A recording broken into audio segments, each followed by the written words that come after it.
Right now at 6, the moments that changed Franklin Regional High School forever. I didn't even know what happened. Just kind of froze right there on the spot. For the first time, we are hearing from a survivor and seeing his reunion with a classmate who helped save his life. And also tonight, searching for possible motives. This is not a whodunit. This is a question of why whodunit. And a message from the suspect's parents. New at 6, signs of hope and support springing up. We're concerned about the families, the people in our community. Live, local, link breaking. This is Channel 11 News. News coverage you can count on.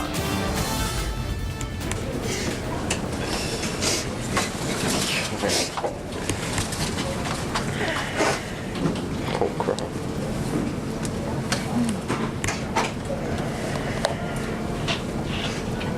An incredible moment today. So much more than just a hug between friends, as you can see right there. These two share an incredible bond.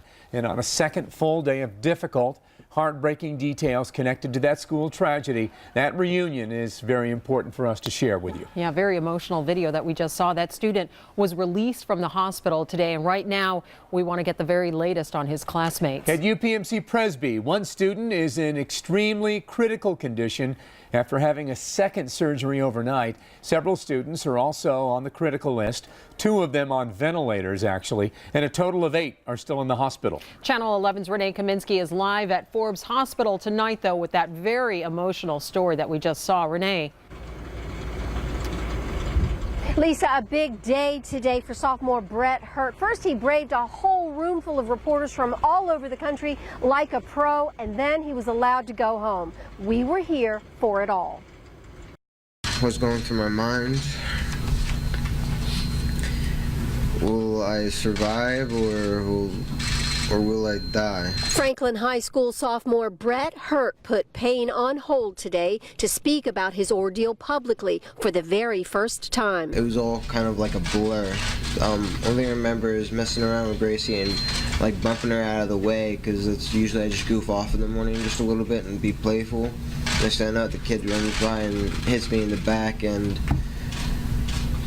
that's when everything just went into straight chaos. Showing remarkable poise for someone so young and what he's endured before he walked out of the hospital late this afternoon with friends and family by his side, Brett told a room full of national and local media he was attacked by a classmate he had only seen a few times. I never really talked to him. Brett's mother hasn't left her son's side. Told me that my son was on the list of victims. I dropped. I don't think any parent in the world would ever want to go through that kind of agony. Propelled into the national spotlight he never asked for or deserved, I asked Brett if he can ever forgive 16-year-old Alex Rival. I just hope that one day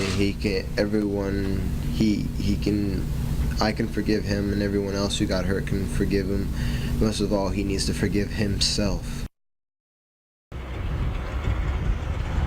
Brett said he doesn't know when he'll be able to go back to school. He says he needs time to cope, but he does plan to dance at his prom next month. Meantime, 6 students remain here at Forbes Hospital tonight. 3 of them are expected to go home over the next few days, but 3 others remain in the ICU tonight. Reporting live at Forbes Hospital, I'm Renee Kaminsky, Channel 11 News. Yeah, Renee, you were right. That is remarkable poise. Well, let's go to Vince Sims now at UPMC Presby right now, where another seriously injured student is making some fairly decent progress. Give us an update, Vince. Yes, we've been here at UPMC Presbyterian Hospital monitoring Jared Boger's condition all day. Now, the last time we checked in, we were told that he's in critical condition, but that he is doing well. Now, 17-year-old Boger was stabbed in his upper stomach area the other day when that attack happened at Franklin Regional High School yesterday morning. The knife damaged his liver, the diaphragm, and it came within millimeters of his heart and aorta. Boger has had 2 surgeries already and will likely need a few more as his recovery continues. The trauma doctor that treated him tells me this situation was bad, but knows it could have been a whole lot worse. We are fortunate that the perpetrator didn't have a gun. Clearly, even though many people were injured and were injured severely, this would have been a completely different scenario if there was a firearm in place. Now, the trauma surgeon tells me that even though Boger has a few more surgeries to undergo during his recovery, that his prognosis is good, and because he's young, he should recover well. Reporting live in Oakland, Vince Sims, Channel 11 News. Because of the magnitude of this story, we're working closely with NBC News right now. Our colleagues with Nightly News, they're working hard to bring you in-depth interviews with the people at the very heart of this story. And you can see their reunion interview with the two students who literally saved each other on Nightly News right here on Channel 11 at 6:30. We have students that work here at Haas. We're concerned about our people we have employees who go to school there. We're concerned about them. Business owners in Murraysville also shaken by this stabbing, and today we spotted signs going up at Walker's Pet Hotel and Haas's Family Restaurant, just to name a few of them. People from both businesses told us that they felt helpless and they just wanted to do something to publicly display their support. Tonight we know so many of you want to understand why this happened. We do too. That's why we devoted a reporter today to asking the suspect's attorney about a possible motive. Channel 11's Rick Earls uncovered that part of the story. He's been checking to see who is visiting that suspect as well. Rick. Well, David, he's only had a couple of visitors so far. 16-year-old Alex Reibel met with his attorney here at the Westmoreland County Juvenile Detention Center this afternoon for a couple of hours. But before that, his parents paid him a visit. 16-year-old Alex Reibel met with his parents Thursday morning here at the Juvenile Detention Center in Greensburg. Reibel's attorney, Pat Tomasi, says the family doesn't know why it happened. They're devastated by this, that he hurt his friends, he hurt them, and they wish the best to speedy recovery for everybody, and they're very, very sorry about this whole incident. They certainly didn't see this coming. Tomasi also met with Reibel for several hours. And after that, Tomasi, who had repeatedly denied that bullying played a part in the attacks, now says it may have contributed to it. Concerning bullying? I think there's a lot of things that have happened. I don't want to comment specifically right now, but I think there's some things that have occurred that led to where we are here today. But law enforcement sources tell Target 11 that bullying does not appear to be a motive. They are, however, looking into a threatening phone call made the night before the attacks. Sources tell me the FBI is now analyzing a phone to see if Reibel made that call. His attorney says he did not. He was home all night, the night before this occurred, and with his parents, and they didn't see him on the phone arguing with anybody. So your contention is that he did not make a threatening phone call? Correct.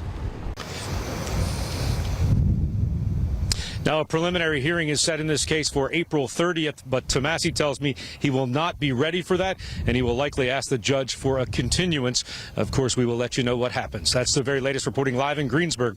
Rick Earl, Channel 11 News.